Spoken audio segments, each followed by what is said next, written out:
Your website is probably slower than you think, and it's costing you traffic every single day. If you're on WordPress, here's the good news. Almost every slow site is slow for the same reasons. And once you know them, most are surprisingly easy to fix. In this video, we're covering every common cause, and we'll fix each one as we go. Let's get into it. This video is sponsored by WordPress.com. Here's the thing about increasing website speed. Your host should handle most of the core optimization tasks. On WordPress.com, they actually do this.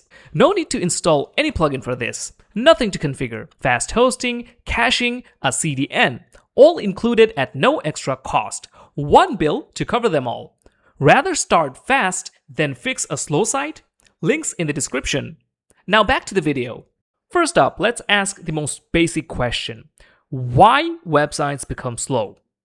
Before we start fixing problems, let's quickly understand what's happening when someone visits your website. Your website has to download many different files before the page appears. That includes the HTML, CSS, JavaScript, images, fonts, and sometimes data from external services.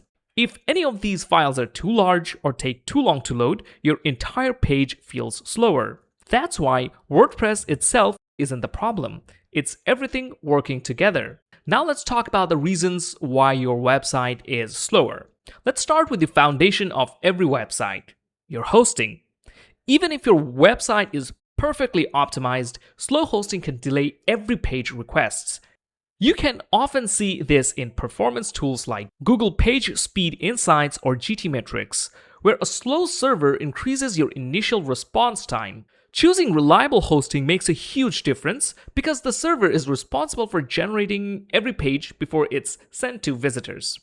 One nice advantage of managed hosting platforms like WordPress.com is that many server optimizations happen automatically behind the scenes, so you don't need to configure everything yourself.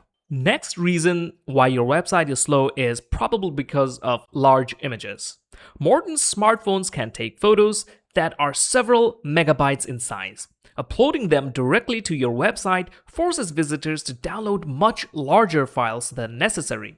Compressing images, or even better, converting them to WebP can dramatically reduce page size without noticeably affecting quality. The next reason, which you probably have guessed, too many plugins. Plugins themselves aren't bad. The problem comes when you install plugins you don't really need or multiple plugins that perform similar tasks. Every additional plugin has the potential to load extra code, scripts, styles, or database queries. As you can imagine, this can seriously impact your website load speed. That's why it's a good habit to review your installed plugins regularly and remove anything you're no longer using. The next reason is not having proper caching. Imagine walking into a coffee shop every morning. If the barista has to make your coffee from scratch every single time, you'll wait longer. But if your coffee is already prepared, you get it almost instantly. Website caching works in a similar way. Instead of rebuilding the page for every visitor, WordPress serves a ready-made version, making page load much faster. Now, how do you enable caching or ensure that you're using it? If you're using managed hosting like WordPress.com, caching is often enabled automatically. On other hosting providers, you may need to install a caching plugin or enable server-side caching from your hosting control panel. The next reason is not having a proper CDN. Without getting into much technical details, let's just say a CDN or content delivery network stores copies of your website's files in multiple locations around the world. When someone visits your site, they're served from the location closest to them instead of a single server. That usually means faster loading times, especially for visitors in different countries. Next thing we're going to talk about is theme. Not all themes are built the same. Some include dozens of animations, sliders, page builders, and extra scripts that increase page size. Lightweight themes focus on loading only what's necessary, which often results in noticeably faster websites. Now, this doesn't mean that you will go around the WordPress theme repository, go through hundreds of different themes and find the best one. Rather, use a theme which is much more popular, has good reviews, and also suits your style. The next thing that might be slowing your website down is your homepage. It's tempting to put everything on your homepage: large sliders, videos, animations, testimonials, pop-ups, social feeds, and whatnot. But every extra feature adds more work for the browser. Sometimes removing unnecessary sections is the fastest optimization you can make. So try to keep your homepage informative but also simple. Now, after applying all the improvements, it's time to take a look at the metrics. After making changes, always test your website again.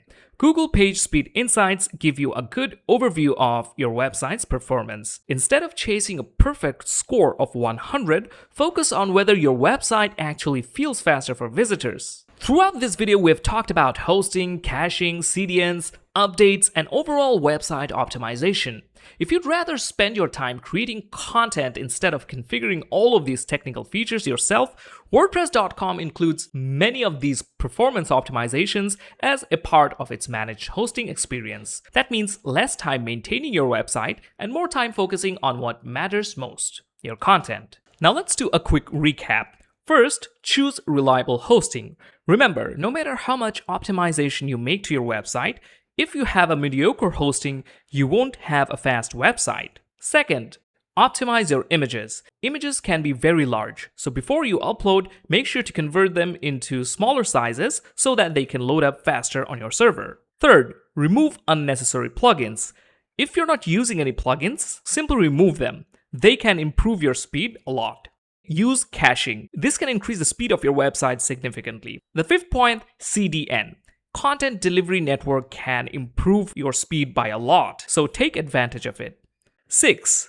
Pick a lightweight theme. You don't have to spend a lot of time studying themes. Just go out there, take a look at the reviews, and find the theme that is lightweight and also really good to look at. Seventh point, keep your homepage simple. You don't have to put every single content on your homepage. Just put the important stuff so that it looks good, informative, but also simple at the same time. Regularly test your website with Page Speed Insights. Small improvements in each of these areas can add up to a noticeably faster website and a better experience for your visitors. Now, this brings us to the end of today's video.